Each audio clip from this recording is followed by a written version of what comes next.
already had a logo made, already had a name picked out, and I just got right into it. I started going door to door, knocking on doors, trying to get yards to mow, asking anybody I knew if there was like work I could do. And obviously here we are today, and it worked out. It's another hump day, which means another episode of the Skid Steer Nation podcast. Guys, thanks everyone for listening to the show and checking it out every week. If you have not yet, please don't forget to subscribe and like. And if you're confident enough that in your manhood, leave us a review. I was just talking with a guy last week. He says he complains that nobody ever leaves him Google reviews for his business. And I asked him how many reviews he leaves, and he quickly got quiet. So reciprocation, guys. If you want reviews, you got to give reviews. We would love to get one from you. So please take a moment and share your thoughts about the podcast so that others can find it and we can help more business owners grow their business. We got an amazing guest today, Luis Barrett. He's down in Missouri. We're going to introduce him in just a minute. Before I get to that, I do want to remind all of you this show is brought to you by Skid Steer Nation. It's actually the name of the show. So if you're looking for high-quality American-made skid steer attachments, head over to skidsteernation.com. We partner with family-owned manufacturers. They're grinding out just like you are, guys. They're building their business from the scratch, small manufacturing facilities, growing as they mature. We vet all of them. We make sure that their quality meets my standards. I come from manufacturing. They've got some really unique products. These guys are building things that will help you generate a better return on investment on your equipment. So if you're looking for skid steer attachments, head over to skidsteernation.com. And for all you business owners out there, as you know, back in December, we launched Throttled Up Marketing, and it's been an amazing journey so far. We're helping almost 24 clients already in just a short time frame. And these guys are seeing some great results. We're getting some amazing websites built, Google business profiles dialed in, some automations on the back end, email campaigns, SEO optimization, all the lingo that we all want to know but don't want to do yourself. So if you're interested, you're struggling, you want to get a better presence online, we'll put the link in the show notes. So just expand those open, but it's getthrottledup.com. Schedule a call with me. We'll talk about your business and see if we can help you out. All right, my man, Luis Barrett, Freedom Lawn and Landscape, Neosho, Missouri, and a second location in Bentonville, Arkansas. Been in business now for going on 4 years, running a crew of 8 to 10 in the busy season. And we've, just like every other business owner, myself included, great highs and some low lows. So, Luis, welcome to the show, man. Thanks for joining us today. Yeah, thanks for inviting me on, and look forward to chatting with you. Yeah. So I'm going to try to start something new here, and we haven't got it 100% figured out yet, but I think every show I want to start with just asking you, like, in your work truck, do you have like a toolbox or a toolkit that you make sure that you never leave the house without? Oh, this is a great conversation. I have, so every time we get a new truck or we have a truck in our fleet, we will go to Harbor Freight or go wherever, get all the tools that are necessary to have in a truck, and we'll make sure every truck has a tool bag. What's in that tool bag? All the opening wrenches you would need, every different type of plier, socket sets, every commonly used tool that you could fit in a normal size tool bag. But funny thing about that is I always get myself a kit, and it's in my truck. And then one of my foremans or one of my guys will come along and they lose their tools. So then when they lose their tools, they don't just go to the store and buy them. They come to my truck and they borrow mine, and then I never get them back. So usually 9 times out of 10, I never have the tools I need because my guys are pulling them out of my truck. Pulling them out of there.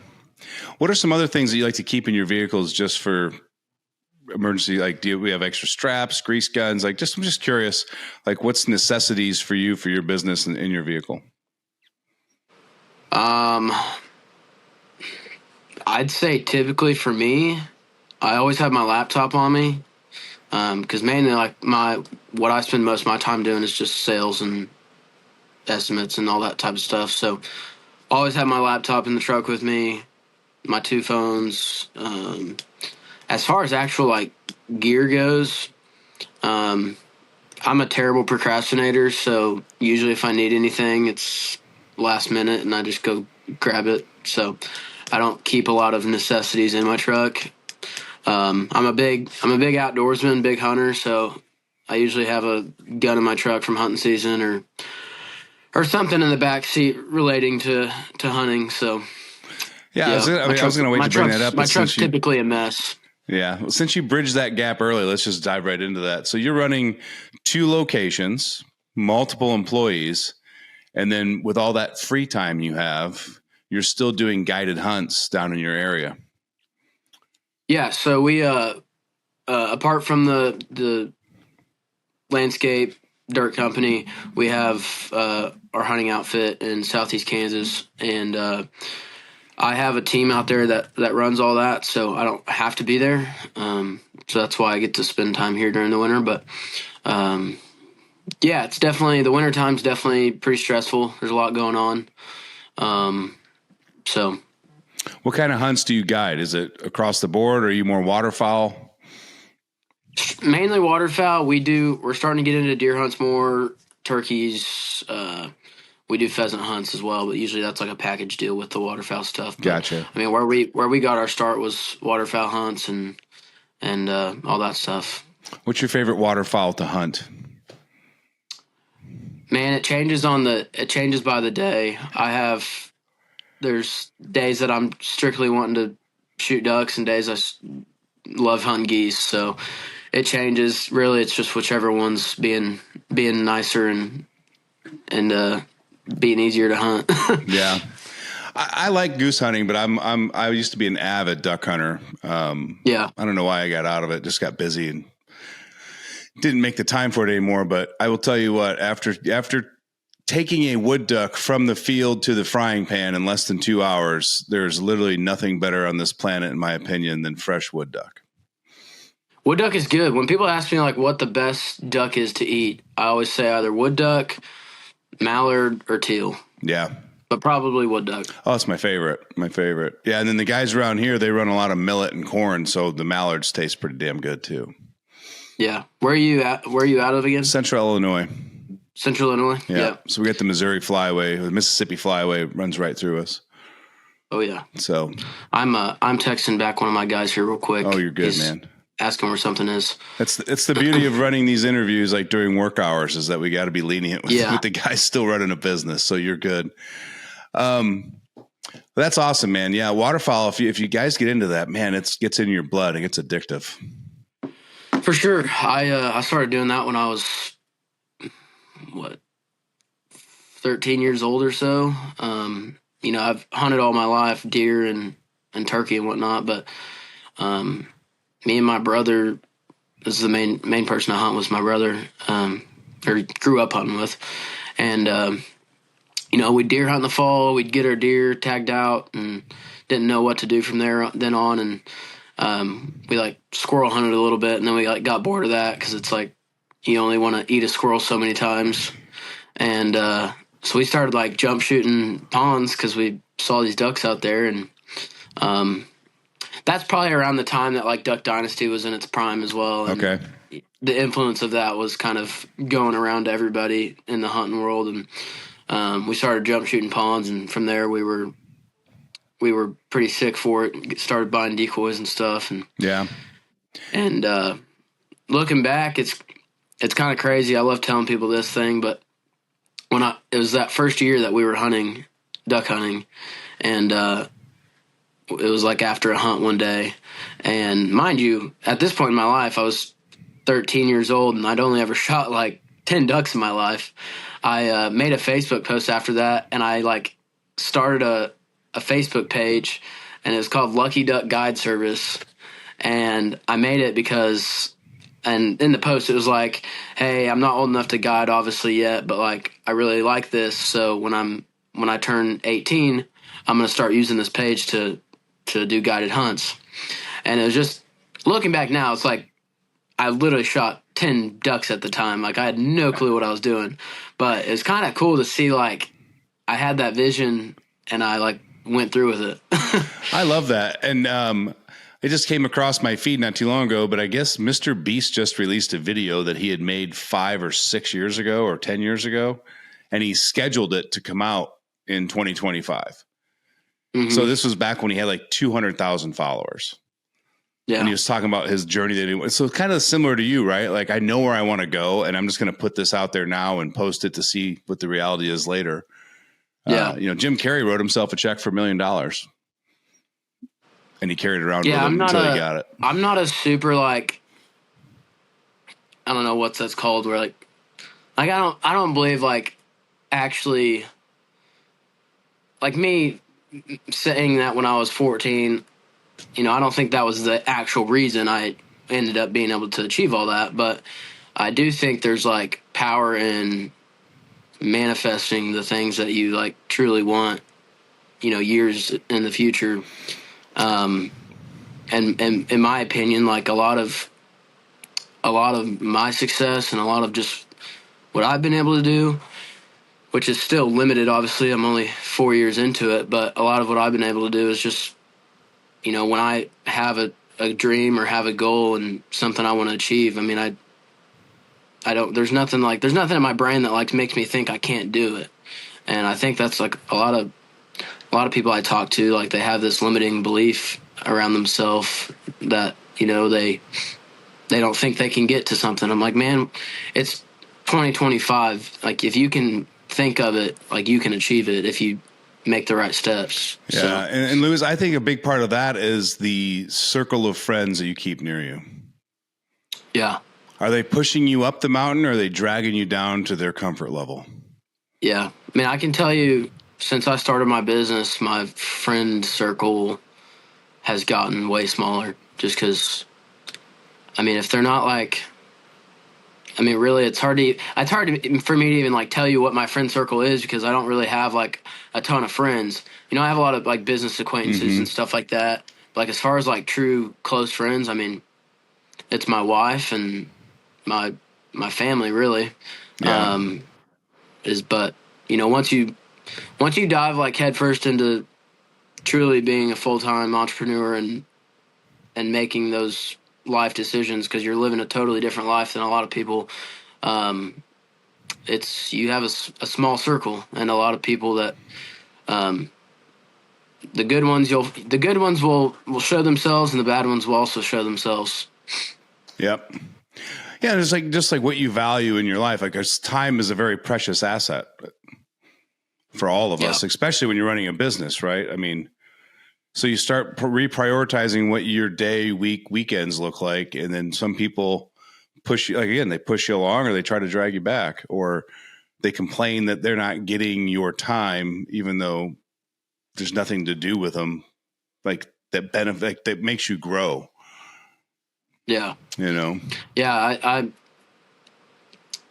I think a part of that's, like, once you really love what you do, you don't hate doing it. So, like, for me, like, growing my business and working on all of our businesses is, like, I mean, that's, like, fun to me. That's like my passion. Like, I wake up every day and I work, and, like, I enjoy what I do, and I look forward to it. So, I think for a lot of people that have a job where they don't wake up every day, they don't, like, truly enjoy or have passion for what they're doing, they have to find a lot of things outside of that to, like, fulfill that void of enjoyment.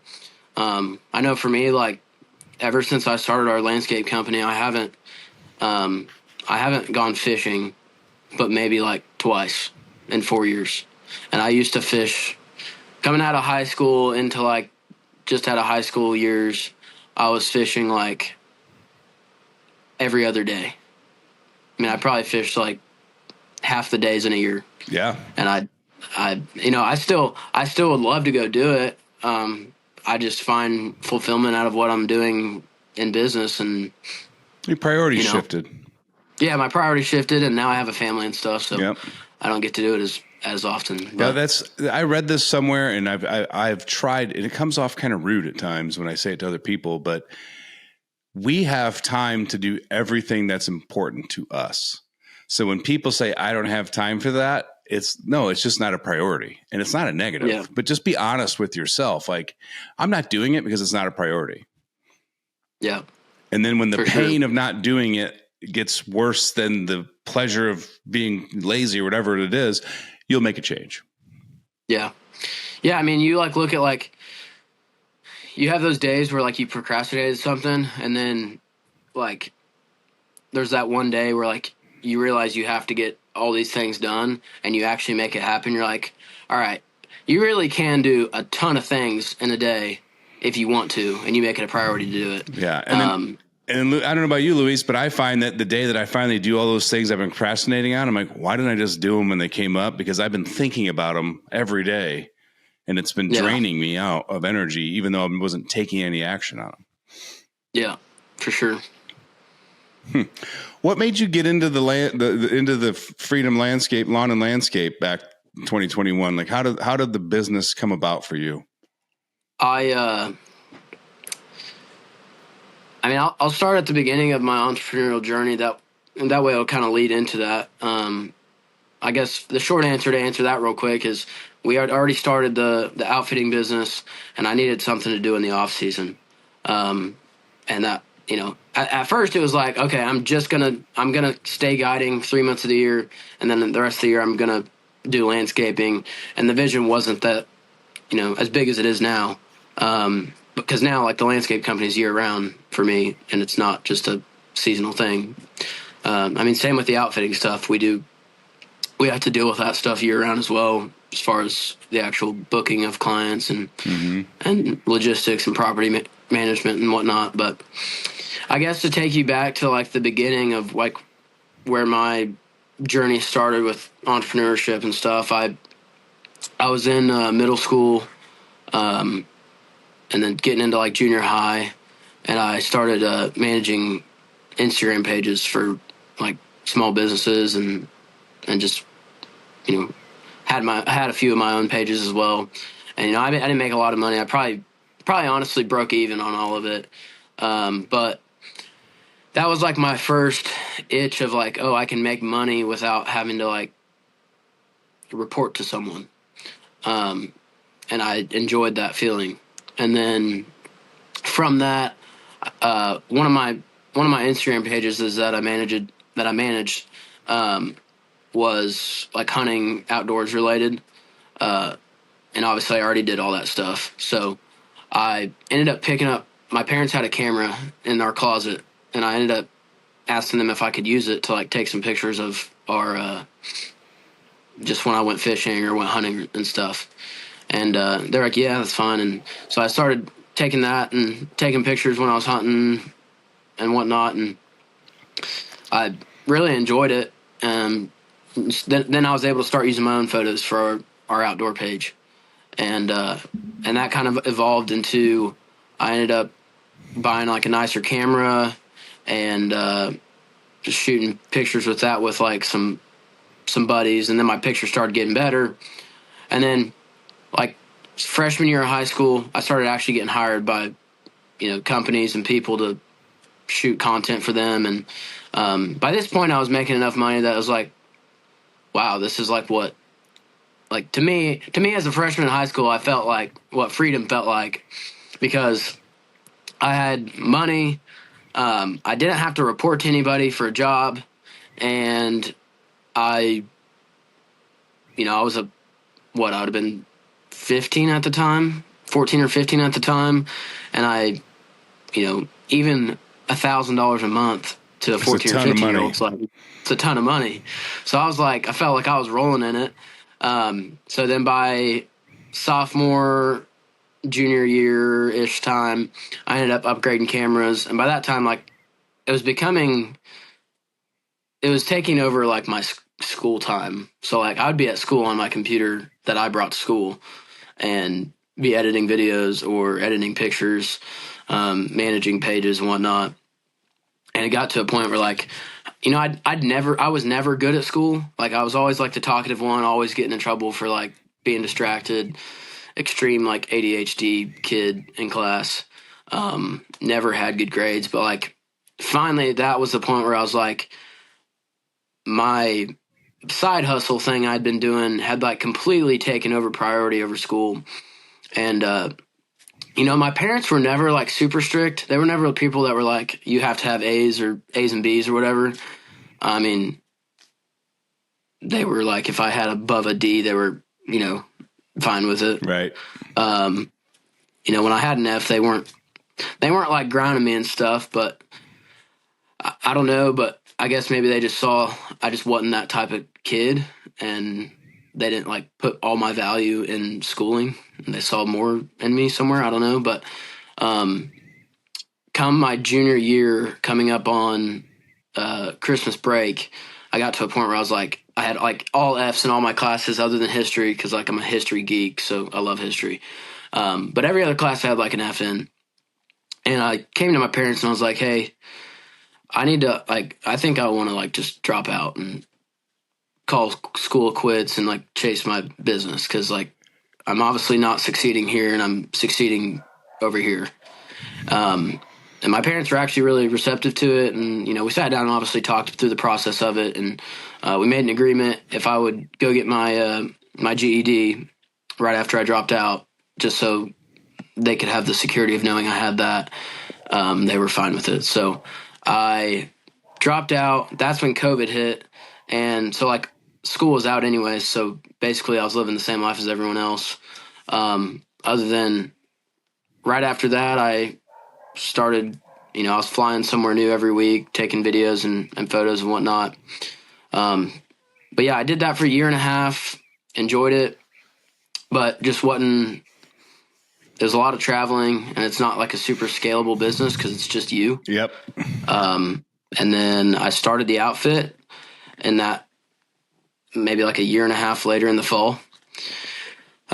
Started that because obviously I already knew how to hunt. I'd been doing that, traveling to outfitters and whatnot. And started that. Hunting season got over. I probably cleared like $10,000 that first hunting season. And I was like, heck yeah, I just made $10,000 hunting. There's nothing better than this. Spent $20K in gear though. Yeah, totally. Yeah, if you actually look at the numbers of an outfitting business, it's like probably the worst investment ever. But it's a lot of fun, man. It is a lot of fun. So, and then that next spring, I like tried framing for, I want to say I was there for like a month. I tried to work for a framer, and I was working like with crackheads, and it was just a terrible environment. I hated it. And I basically was like plotting for a week how I was going to like quit and just start a company or something so I could make some money. And I did that. Well, I actually ended up getting laid off because work got slow. And so as soon as that happened, I quit, and I already had a logo made, already had a name picked out, and I just got right into it. I started going door to door, knocking on doors, trying to get yards to mow, jobs to do. Was asking anybody I knew if there was like some work I could do, and obviously here we are today, and it worked out. So that's kind of the start to finish of how I got from, not ever being in business to now having a couple companies. That's so amazing. And I'll tell you what, everyone I talk to that scales quickly, and I would say, you're going into year 4, you're not even 4 years into it, and you've already got multiple crews, 8 employees, like that's a quick scale. They all have one underlying factor that they all did. And it's that hustle at the beginning. It's the door-to-door knocking. It's the, don't focus on the Google ads or building a website. Go out, bang on doors, just get revenue coming in the door. Yeah. Yeah, I can say like for the first, up until last year, so I guess the first 2 years, like 90% of our business was either me going knocking on a door, me like hanging door hangers, me, just talking to everybody I could about my business. And at that point, like your pitch isn't that you're the best, because that would be a lie. Because in the first 2 years, you're definitely not the best at what you're doing. At that point, my pitch was just like, hey, I'm available. We're ready to work hard and get something done for you. And I think in the first couple of years, like, you just have to be willing to do whatever and work your freaking butt off to get there. And that's like you said, Google ads isn't isn't, what you need to worry about, those first couple of years. Maybe some people have a different opinion, but like for me, it was just grit, getting out there, getting my boots on and actually just going and talking to people. And that's where I found the most success in the first couple of years. Now, obviously that we've grown, my time is more valuable, so I can't go knock doors. Correct. So, yeah. And now you're building a machine that either brings in referrals, or you've got trust and proof of concept on different social sites, websites, flyers. I mean, the game's different. Yeah, for sure. But I still think at the beginning of a game, anyone starting a new business or has been in business less than a year, stop looking for the magic bullet, pull up your bootstraps, and go grind contacts. I spent so much time in my first 2 years looking for that magic bullet of like, oh, what's the magic thing that's going to get me more leads? It's not a thing, dude. It's like, if I would have spent that time that I was looking for that magic bullet sitting here on my computer trying to figure out like what's the magic touch to get more leads and get more business, and would have just went and put my boots on and went and knocked doors and talked to people, like I would have made more money. You would have scaled faster. Yeah, if there's one thing I can say, there's no magic bullet when it comes to this business when you're starting. The magic bullet is just having grit and working your tail off, and it'll come out. Now, I think you can be smart about it and kind of systemize it so it's not 18 hours a day, but there is no shortcut to that first 6 months run. Yeah, no, not at all. It's straight hustle. That's all it is. Yeah. Yeah, and that's why you see like the tech companies and all that, they need so much capital up front, because how do you go knock on doors of businesses across the country when you're selling software or whatever? So like you've got to invest all that money in that advertising, where as a local service-based business, whether it's landscape, design or septic installation or all the other excavation services, nothing's going to beat getting out there and just making whether it be by zip code and places like that, knocking on doors like you did, saying, hey, these are neighborhoods I want to work in. Or if you're doing more commercial, like, hey, who are all the architects in the area? Who's the insurance agents? Who's the real estate agents? What problem can I solve for them individually? I can't tell you how many guys I've worked with. I'm like, take 1 hour, write out insurance agents, real estates, hardware store owners. What issues can you solve them with your business? It doesn't have to be financial, right? And then go pitch your solution to their problem. Don't brag about your business and what you can do, because they might not need that. Yeah. Solve their problems. Like a real estate agent, I'm like, they need a septic inspection, guarantee a 48-hour turnaround time, because that's all speed for them, right? Mm-hmm. So solve the real estate agent's problem, not yours. Yeah, that's great. I need to do that myself. That'd be beneficial to sit down and see how we can solve people's problems. I'm telling you, I preach this. Anyone that listens to the podcast on a weekly basis, like the guys that I actually speak to, they always bring this up. But you are not a service business, man. You are a solution provider. Yeah. And when you can figure out what problem your solution solves, and you can touch that pain point for those customers, your close rate exponentially increases. For sure. Yeah, I love that. Yeah. It's just the psychology of like, stop protecting yours and start solving theirs, and the money will become a byproduct. Yeah. And that's like, I feel like there's only like, you can only find out all that so fast. Cause like the first 2 years in business, like I was taking in as much knowledge. Like truthfully, I don't know if I could have packed any more knowledge into my brain in the hours I had in a day during those first couple of years. Cause like seriously, everything I was doing was like learning just how to even, for one, operate a business, for two, actually do the work. Cause like I came from no landscape background, right? Before I had a landscape company, I don't think I'd ever even ran a skid steer in my life. So like I'd maybe drove like a tractor on the farm, or, obviously I've been driving vehicles for a long time, but I don't think I ever drove a skid steer before then. So, it was like seriously all just research and everything I could do to learn those first 2 years. And where I was going with that is like, you have all these recollections now, but, back when you're actually in the grind and in the hustle, you're doing everything you can to like take in the information. And like before I started the landscape company, I had never ran a skid steer in my life. I'd ran a tractor. I'd, drove trucks obviously all my life, but never ran a skid steer. So while I'm also trying to learn how to operate a business, I was also like, how do I operate a skid steer? How do I build a retaining wall? How do I grade dirt? How do I, Yeah. how do I install a French drain? I'm looking up, like, I can think back, and my YouTube watch time during those first 2 years in business was probably insane, because I was always on my phone watching a YouTube video on how to do something. And that's how I learned how to, basically do everything I know how to do now, other than like just learning from experience. A lot of it was just YouTube, because I didn't have a mentor, didn't have anybody to teach me. Yeah, you can get a PhD on YouTube, man, if you just find the right people and you're in the niche and industry. For sure. Yeah. That's amazing, man. I think that's so cool. What was your first piece of equipment when you launched this business? Was it a skid steer, lawnmower? It would have been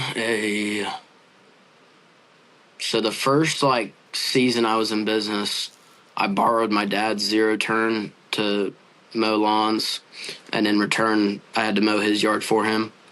And then I already had a trailer because I was guiding the duck hunts, and I had an enclosed trailer for that. So I had like a cheap little small enclosed trailer that I had a mower in. But so in essence, you started as a lawn care company day one. Yeah. Got it. In essence, like, I was willing to do whatever you needed me to do to get money from you. That in the very first, season. But my first piece of equipment I bought was probably a mower. I think it would have been, I bought a 36-inch Skag V-Ride, like the original V-Ride. And that was like the first, I think I spent $3,000 on it. It was used. And that would have been the first mower I ever bought personally. I was so stoked. I like posted a picture of me on it on my Facebook and everything, and I felt legit at that point because I had a stand-on mower. But that'd have been the first piece of equipment I bought, and then obviously I bought lots since then. But yeah, so when you say like busy season, you've got about 8 employees, right? Yeah. Do you run those as 2-man crews, 4-man crews, or how are you spreading out the troops? Mostly 2-man. I mean, if we get on like a really big landscape job where we need lots of people there, I don't know. For example, if we're like laying 40 pallets of sod and I want to get it done that day, I'll have at least 4 guys there to lay it all. But I'd say on a regular basis, it's 2-man crews. 2-man crews. And just out of curiosity, we don't have to get into like the exact numbers, but what percentage of your business is like the lawn maintenance, lawn care, mowing, trimming, fertilizer versus actually design, build, landscaping, or dirt work? I'd say 75% is design, build, landscape, dirt work, 25% is maintenance. Awesome. Yeah. I think I saw on your website that like you're now getting into like some pond construction and some larger dirt moving projects. Is that correct? Yeah, we're trying to. I mean, we've had like I have access to a lot of big equipment, so we're trying to buy a dozer here this spring once cash flow starts coming in better. But for our outfitting business, we're starting to develop some properties for like building flooded corn impoundments and stuff. And I started to look at the pricing of what it costs to go hire somebody to build those for us. And I was like, man, I can just go buy a dozer and just send a guy out there and just have him work for what it would cost to just pay somebody to do it. And obviously there's caveats to that too. It might take a little bit longer to send my guy and have them do it with the problems and whatnot that come up. But so I think we're going to, try to spend the money it would take to hire somebody to do it and just buy a dozer for it. So a lot of like our big dirt work that we're going to be getting into is probably going to be for our own company. And then, it as well as I do, but like once you buy a piece of equipment and start moving some dirt, like you just find places for it to go. and find jobs to put it on. So we'll probably buy it for our own company and doing our own dirt work on our stuff. And from there, we'll just be for hire to do dozer work and whatnot. Yeah. That's awesome. So do you have like landscape design? I don't know if they artists, engineers, architects. I'm not sure exactly what they go by. Do you have any of them on staff, or are you doing that yourself with the software to? I do all the landscape design. Anything that takes like an engineer stamp, we'll usually just have it sent off and get it stamped. A lot of the big jobs that are, need engineer stamp and whatnot, an actual architect does it. A lot of times those jobs come to us after the design's already made and the architect's already and the engineer's already stamped it. And then we just get the build part of it. We do have some projects. Usually they're just retaining walls that we have to get stamped because we have a certain height that has to be stamped over. But we do most of the design in-house. Anything super big that takes lots of architectural skill, we'll hire that out. Yeah. And like, what about like, okay, just like, let's say my backyard, I want to completely do a whole brand new landscaping and the whole kit and caboodle. Do you have, I don't know, what is it, a horticulturalist or whatever? Like who's picking out the design, like the different plants and bushes and shrubs or? Yeah, I pick out all the plants. I'm pretty much like, my main job is sales, design, and I mean, that's really the two things, and obviously running everything. But I do pick out all the plants. I pick out like colors for stuff. Well, me and the customer do. Obviously, I'm trying to give them recommendations of like what looks good to the eye. But sometimes they have their own thing they want exactly. But yeah, I spend a lot of time designing, especially during the busy season. Usually a job like that's a backyard job, I'll do all the designing on it, all the plant selection and stuff like that. That's awesome. And then I'm just curious, this is just more personal curiosity here. With those larger design builds, are you doing more of those in the Bentonville area or in the Missouri territory? Bentonville, for sure. Yeah, I knew it. I knew that was going to be the answer. If anyone's listening that isn't aware of this, Walmart's world headquarters is in Bentonville, Arkansas, and I'm 99% positive, Luis, you can probably confirm this, but every major vendor that supplies Walmart, I believe, is required to have some sort of an office in Bentonville. So I think the average net worth in that town is bananas compared to any other county or town in the country. Yeah, it's that's true. Every vendor in Walmart has to have some sort of office in Bentonville. Whether it's just like a 100 square foot office that one guy is at, like they have to have somebody in Bentonville to manage all their vendor relations or whatever they do. I don't know exactly what they do, but yeah, it's I don't know the number, but I want to say the last number I heard, it was like 300 and some people are moving there a day. Walmart in the past year, I really think since COVID, like since we've started to come out of COVID, Walmart started to have all their everyone that used to be remote workers that lived across the country, like they're making them all move to Bentonville, so they can come to their. Also, if you know this, they're building like I want to say, don't count me on this, but I want to say it's like $1 billion they just spent on their home office that they're building. I don't doubt it. Not the biggest dirt job in the country by any means, but ton of dirt being moved. Huge job. Well, then you've got the Walton kids or the grandkids, actually, I think. But like two of the boys have spent, I don't know how many millions on cycling, mountain biking, paths, all that. And then I think the sister did. I think it's in Bentonville, too. Didn't the sister spend a shitload of money on like art museum and cultural affairs? She has an art museum. She opened a medical school. So there's an Alice Walton School of Medicine. Man, that Bentonville is Waltonville. Like that city and really the surrounding area is just fueled by the Walton and Walmart money. Which the upside to it is like, I'm going to scale a huge business there. I already know it just because it's so easy to scale in that market because there's not enough providers for the amount of stuff that needs done. Yeah. The caveat to that is like, it is going to turn it into a place where like everyday people like, you or I, aren't really going to want to live there.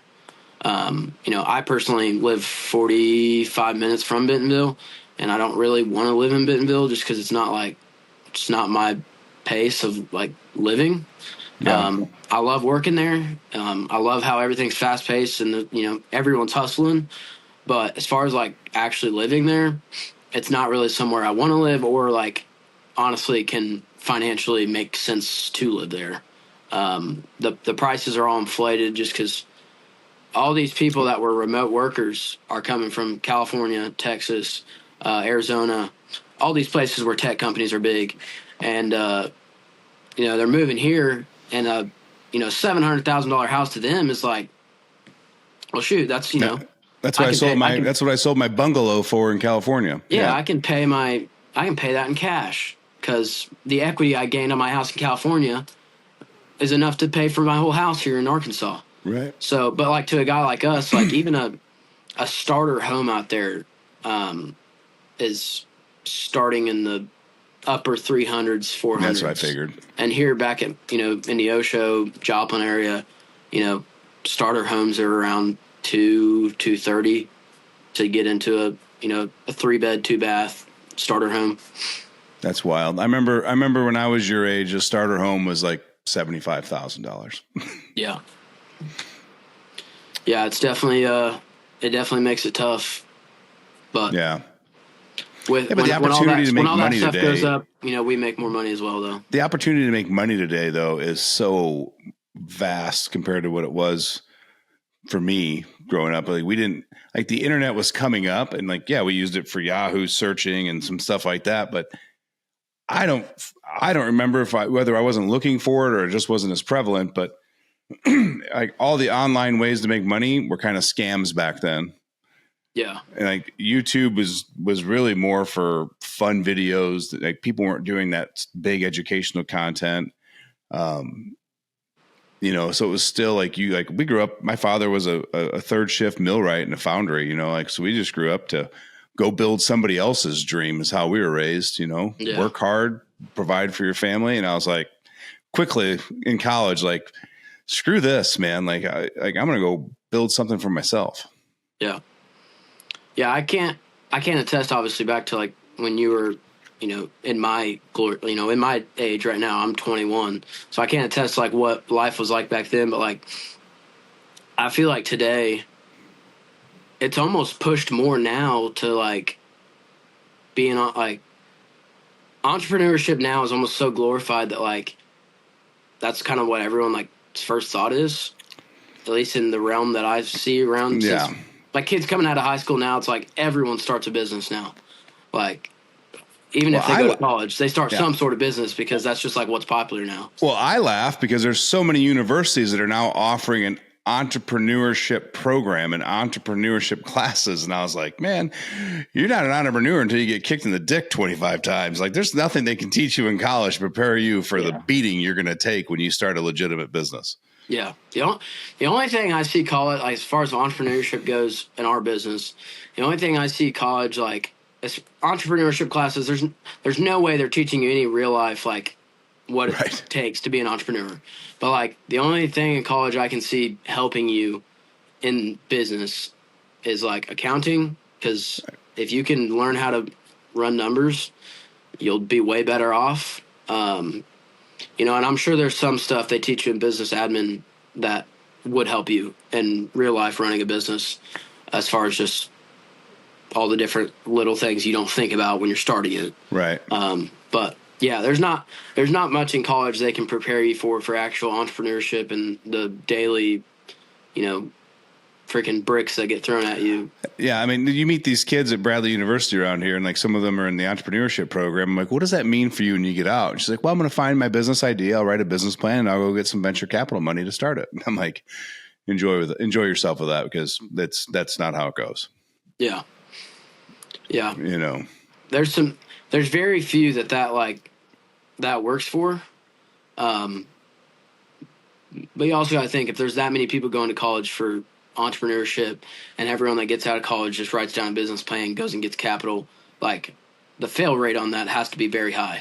Ridiculous. And the fail rate's already high. I mean, you've still got 12 months to go, but I mean, by the numbers, if I remember correctly, 80% of all small businesses fail within the first 3 years. And then 80% of the remaining 20% typically fail within 5 years. Yeah. I've heard that statistic. When I hear that, I always wonder though, what is their definition of like fail? Like, is that bankruptcy? Is that just not running the business anymore? I believe it's closed. Okay. Cause like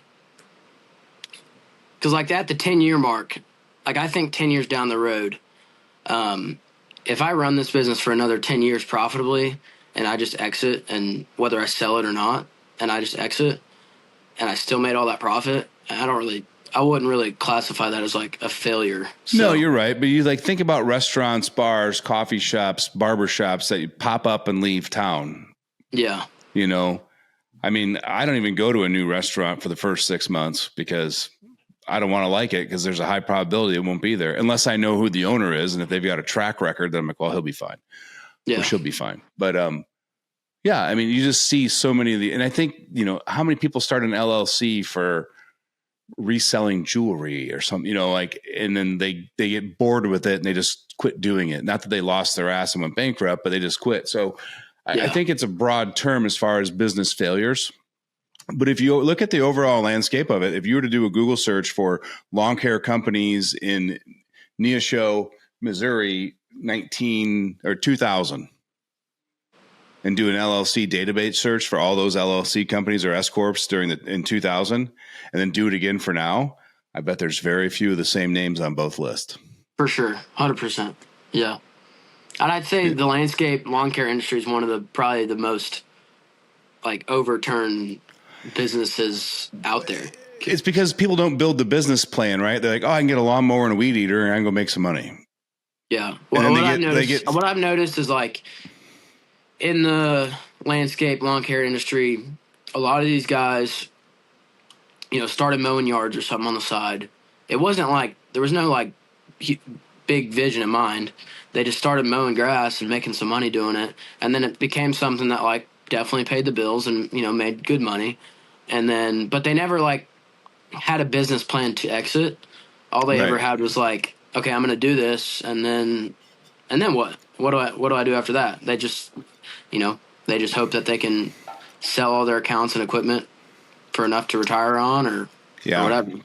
I tell everybody I work with the consulting business, I'm like, we're going to build your business so you can sell it. And they always go, I don't want to sell it. I'm like, I understand that.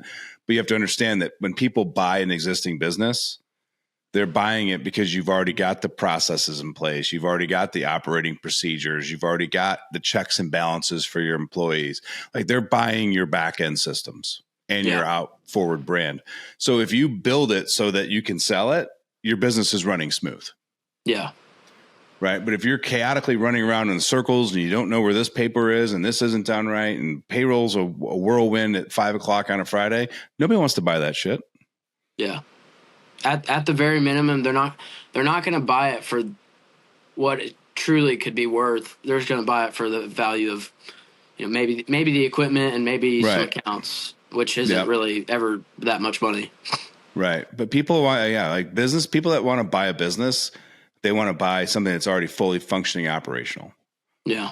You know, like we talk about Skid Steer Nation and like the multiplier on what that could be worth if I were to sell it is substantially higher because it literally requires me to work 5 to 7 hours a week. Yeah. And it still runs. Yeah. You know, so that's the alluring part. So if you can build a business where your team is taking over some of your responsibilities, you're delegating well, you're building the framework, giving them the path to maneuver, even if you have no intentions ever of selling it, you're going to have less headaches in a smoother running business overall. Like we're always going to have that chaotic day, but so I always have the mindset of like build it as if you were going to sell it, because you can ask yourself then like, if I was buying this business, would I want the bookkeeping done this haphazardly? No, I wouldn't. Yeah. Then I need to change it. And also if you build it to sell, and you get it to a point where like it can operate without you, and you can get an evaluation on what your company's worth. I mean, you can go get more capital and not ever have to sell your business. You can go get more capital against your business just because you've built value with something that you don't ever have to sell, but you can still go get more capital from that, that number that. Yeah. And then look at all your friends that own businesses, your contacts, and like the things that you admire, how they run their business. And most guys will complain about how other guys run their business. And I'm like, but have you taken off the rose colored glasses and looked at your own business? Like, how closely are you operating into the same way you're complaining about? Yeah. Yep. You know, like why do we stay on the chaos treadmill? Yep. And it's because we think we need to work in the business 24 hours a day, and we never take time to work on the business. Yeah. Yeah. I'm like constantly trying to figure out ways I can like replace myself in things. So, Luis, I mean, again, I talk about this quite regularly, but you're not an avid listener of the show, so this might be new to you. I have a 3-step process that I put everything through before it goes on my plate.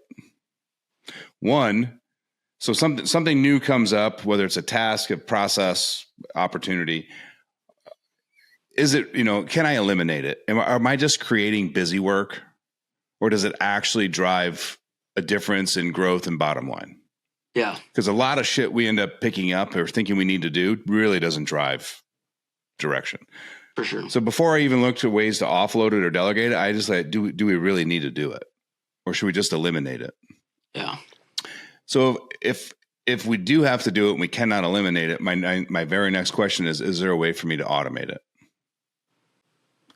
Can I use the tech stacks that are available today to find a way to automate this process so I don't have to do it and we never have to worry about it being done improperly? Yeah. If I can't automate it, then it's like, can I delegate it? Like, can I build the process, the training materials, teach somebody, incorporate it into their daily work life in my business, so that way we can delegate it and I just have to get a check-in on it from time to time. Mm-hmm. So if I get through all 3 of those and it's no, no, and no, then I suck it up and it's going on my to-do list or my calendar because I put it through the process of like, do I really need to do it? Can I automate it, or can someone else do it? And if the answers are no, then you have to do it. Yeah. A lot of times people ask me like, so now I'm not really in the field in either business really that much anymore. Mainly I'm sitting behind a computer or something, or at my desk running errands, whatnot. But it's such a confusing question to answer when people ask me like, what'd you do today? And I'm like, I mean, the long answer is I looked through all these things so I could build more processes to solve this problem. And I interviewed 3 virtual assistants to solve these problems, and I, paid these bills and whatnot. So like the answer I normally give is like, oh, I just did, computer work, because I don't want to explain all that. But like, really, I think like as an entrepreneur, once you're out of the field, your main job is just figuring out how to like every problem, everything that needs done in your business, finding ways to, like you said, either eliminate those problems, find, the right tech or whatever it may be to automate those problems, or delegate those problems. And that's like hiring employees, hiring virtual assistants to start doing all that busy work for you. That way you can work on those, I mean, really the task I need to work on to make us the most money is selling stuff, because that's not really something you can delegate as easily as a lot of the other things. So yeah. Yep. So I always, yes, people smarter than me that I've read and learned from and watched grow massive businesses in other industries. Like we actually have implemented it into our consulting business, but it's called the replacement ladder. Like you as an owner, if you were starting a business and you were the only employee, you're number one, like who do you hire first? Yeah. So many guys want to hire a laborer to help them in the field. I'm like, no, hire an office manager. Like you're already proficient in the field. Like you left your union job or this job or the farm because you're already good and you enjoy doing the dirt work. Yeah. Right. Why pay a guy twice as much as what you could pay a part-time or full-time office manager? And then now you don't have to run to the bank. You like, how many hours a month or week do you buy back from doing busy work, phone calls, emails, errand running, scheduling, that if you had those hours available, you wouldn't need a laborer right now because you could continue doing that work. So then the next thing you have to like for me, it's like office manager, marketing. Then you start bringing in people into your labor force to help you provide the service. And the last thing that you give up is sales. Yeah. Because nobody can sell your vision, mission, and belief better than you as the owner. For sure. And that's like for me, like what you just said. So like in year 2 of my business, this was 2 seasons ago, so I don't know what year that was, but we had 3 employees and plus myself. And like I hired an office manager, but at that point we didn't really have enough revenue being generated to even like to make them pay for them, like to make it make sense. And I was also trying to be out of the field. But I guess my biggest thing on that is like, if you're going to do that, like make sure you're like generating the revenue, or like make sure you're in the field making the money to hire them, to do those things. And secondly, like if you hire an office admin, my biggest failure with hiring an office admin 2 years ago was the fact that I hired this person to delegate all these things to, but like I didn't truly delegate them. I like just like told her these things to do, and then I just like looked over her and tried to like micromanage the things, and really it was like totally a pointless position because I was honestly spending just as much time texting her and calling her and looking over her as I would have just to do the thing. So making really solid that's a you SOPs. problem though. Exactly. Yeah. Exactly. So when you hire an office admin, my biggest thing I've learned is like you need to have really good processes and really good SOPs to like make them efficient without you. So I'll meet you in the middle on that. I don't think you need to have great SOPs and processes to hire an office manager, because you're going to have them actually build them out for you. What you need to do is have like, so we use a software called Loom, which is a screen recording and microphone recording software. So like as I'm doing tasks, I will turn Loom on and record myself and talk through why I'm doing it. And then I just throw it into a folder on Google Drive, and I just like, okay, this is going to go for HR, office management, accounting, bookkeeping. If it's office manager, it doesn't matter what category it's in, what's that. I just throw all those videos with the transcripts in that folder. So when I hire an office manager, their first week is watching and reviewing all those videos, organizing them by which tasks go with QuickBooks, with this, with email, and then building from the transcript and the videos, writing out the SOPs. Because if I can read that and say, yep, you nailed it, that's a great SOP, and they built it, the buy-in's 100%. They totally understand it. I love that. I'll have to look into that Loom thing. I never heard of that. So yeah, you don't have to build the process for them. You have to give them the training materials and then have them build the process on a lot of things. Yeah, I like that. Yeah. And like you're going to be doing all these tasks every day for the next 2-3 months. It just takes you remembering to click record and then talking through why you're doing it. Right. So if you want to be like, oh, we're going to schedule 6 posts on Monday for Facebook, click record Loom. Okay. You go to the Meta Business Suite, you click on the planner. Here's where we get the content. Here's where we pull the images from. We put them all in there. We schedule them for these days, these times. And when that's done, we send a text message to Luis so that he knows that he can go into Facebook and review the whole week's posts this evening and then say, yep, they're all approved. And then now you've got that video set aside and they can put that into the Facebook or the marketing folder. And you can do the same thing with creating an invoice or estimates or, how you handle phone calls. This is how we answer the phone. These are the 10 questions that we want to make sure we get answers to, whether we ask them or the customer just provided the info. But I just find that, and we just chip away one area to the next when we hire new people. Yeah. Yeah. I'm going to definitely look into that Loom thing. That'd be way easier to train people doing that than trying to show them all in in real time. It's an old style process too. Like the original name of that was the camcorder process. Like set up, and it was like literally like set a camcorder up behind you and record you and talk through what you're doing while you're doing it. So it was way before screen recording devices were out there that people were start implementing this. Yeah. But you're basically building out all of your SOPs, your documents and everything. And then with the AI technology, if you can take that transcript, run it through Gemini, ChatGPT, Grok, whatever, and it can start kicking out the actual step-by-step processes.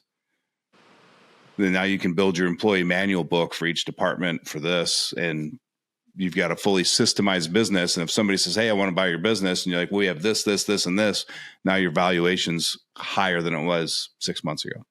Yeah. Yeah. That's genius. I'm going to use all that. Awesome, man. Well, man, 21 years old, 2 towns, 2 businesses, 3 towns, 2 businesses, 8 employees, a couple different crews. I was just worried about what I was going to do quarter draft night at your age. So I'm thoroughly impressed with you, my man. I appreciate it. I got a little earlier start than most, but I love what I do. So it's not like it's that hard for me to want to grind on this at all. Yep. Well, that's awesome. I think it's even better to hear a kid that's like, self-admittedly struggled with school, did not like school.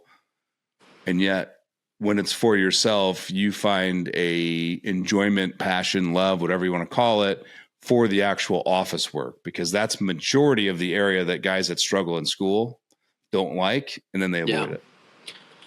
I'll say one thing, because my whole life I got told that like I was not, good at, they make you feel like you're not a good learner because you never did good in school. I'm a great learner, and I love education, but I'm not a huge fan of like public school curriculum.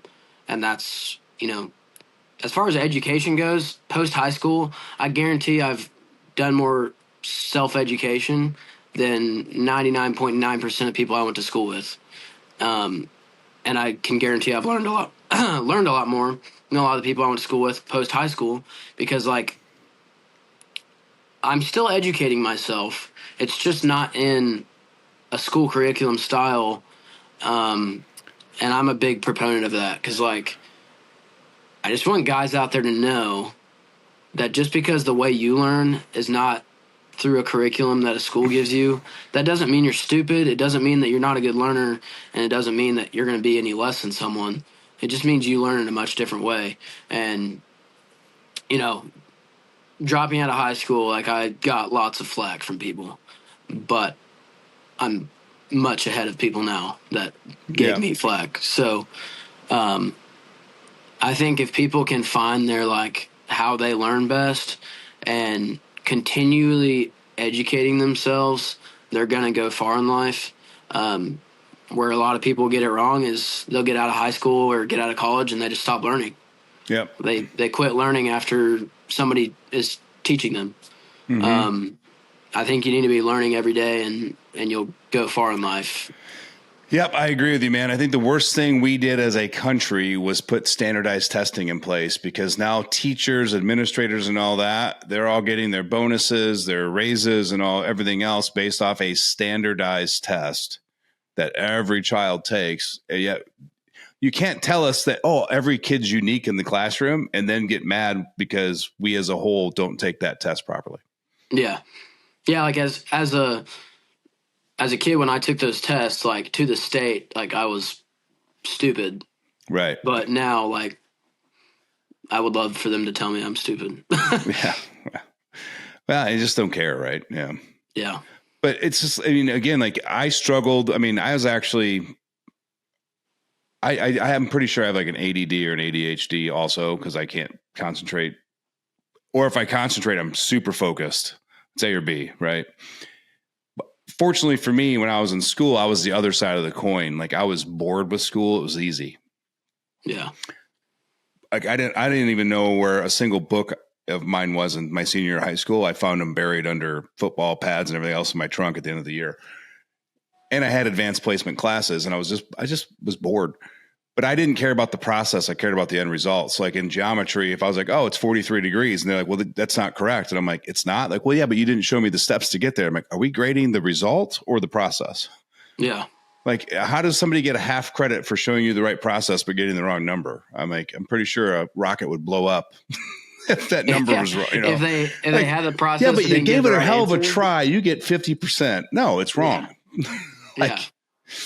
But I don't think I'd survive today with that because they're so worried about like this backwards math shit they're teaching kids today. I'd never, and they're worried about the steps. Like, oh, they have to know how to do it. And I'm like, no, they need to know the answer. Like that's. Yeah. But I admittedly don't remember anything from high school past like beginning of freshman year. Because like that's when like beginning of freshman year, they're teaching you like still some stuff that's pretty applicable to most people throughout their whole life. But like past then it was like, yeah, I don't ever see myself using this, so I'm just going to check out and do something else. And I had fourth grade English. And every fourth grade I'd walk in and I'd lay my head down and take a nap for 40 minutes. And at the end of the year, my teacher was like, I don't know how the hell you did it, but next year you're going to AP English, Advanced Placement English, and you've got this for a grade. And she's like, I don't think you were awake 5 days this semester. And I'm like, no, I wasn't. It's boring in here. And it would piss them off because like they take their self-worth to that, right? Yeah. But I'm like, you're teaching straight from the book. Like it's not rocket science around here. That's how I was blessed with that. Like, I live in America, so like I already speak English, so this really isn't that hard. Yeah. And then I got to college, and then they like my grades failed because they graded on attendance. I'm like, I'm paying how much money for you to tell me I need to be like? Let's worry about the result, not the process. Yeah. Which is ironic because today I'm all about building the process. Yeah. Gotta have the process. Yeah. But that's funny, man. Well, Luis, I don't want to take up your whole afternoon, but I gratefully appreciate you coming on. From my opinion, you are wise well beyond your years. It's pretty cool to hear your story. I thought you were going to say you're 24, 25, not 21. So it was pretty awesome to hear. You were definitely on the right track. Just keep being you. And I think you're going to be A-okay, my man. Appreciate it, man. Yeah, it was good to connect, and hopefully we'll stay in touch, and I'll start watching the podcast now that I know you. Awesome, man. I appreciate that. That number I sent you the link to when you needed it for your other phone, that's actually my personal cell phone number. So you can go ahead and save that. Sweet. So if you ever need anything, run an idea by me, brag about something, whatever, man. Like I love staying in touch with you guys. Yeah. Awesome. And we're gonna put Freedom Lawn and Landscapes Facebook page in the link in the show notes too. So if anyone listening to this just wants to reach out and thank Luis for coming on the show or share anything with him, you can reach him through his social media channel. Yes, sir. Appreciate that. Oh, and one last thing before we check out of this place. Congratulations! I understand you're going to be a father 2 times over in later this year. Yeah, in August sometime is probably when the next one will come. So yeah, it looks like it's creeping. It looks like your wife you and your wife just announced that a few weeks ago. Yeah. We have right now we have an 8-month-old. He just turned 8 a couple days ago, or 8 months old a couple days ago, and got another one coming later this year. So it's gonna be a hectic 2025 with business, and we have some pretty audacious goals for business. And I already have one kid that's a lot of work and another one on the way. So it's going to be a lot, but that's kind of how I like things to be. I don't like to be bored. So yeah, well, I love it, man. Well, congratulations. That's pretty cool. Appreciate that. Yeah. Awesome. Well, guys, stay tuned. Keep working hard. We'll be back next Wednesday with a new episode. Until then, enjoy.